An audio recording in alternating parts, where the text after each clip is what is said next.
Tinc tres nòvies, una escocesa, una cubana i una catalana, i cap de les tres dormirà amb mi aquesta nit. L'escocesa acaba d'agafar l'avió cap a Edimburg i ara mateix deu estar creuant l'oceà recuperant totes les hores de son que hem gastat llepant-nos tot el que ens havíem de llepar dia i nit durant l'última setmana i mitja a Camagüey. La cubana deu estar asseguda a les escales de la Plaza Mayor de Trinitat esperant que finalment compleixi la promesa d'endur-me a la Barcelona i fer-la la mare dels meus 3 fills.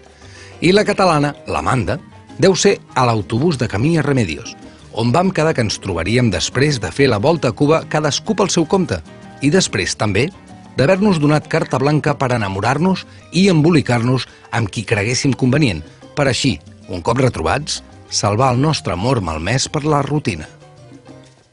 El Roger està immers en una crisi de parella. És un problema habitual, però ell i l'Amanda hi han trobat una solució única.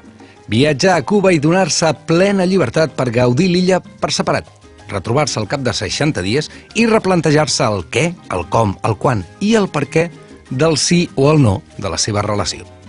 A Cuba el Roger l'esperen litres de rom, quadres pop del Che, vaixells pirata i talls de meló sota els eucaliptus, però també hi trobarà esglésies en ruïnes que són un infern del reggaeton, cicatrius que recorren cossos sencers, una certa nostàlgia i molts dubtes.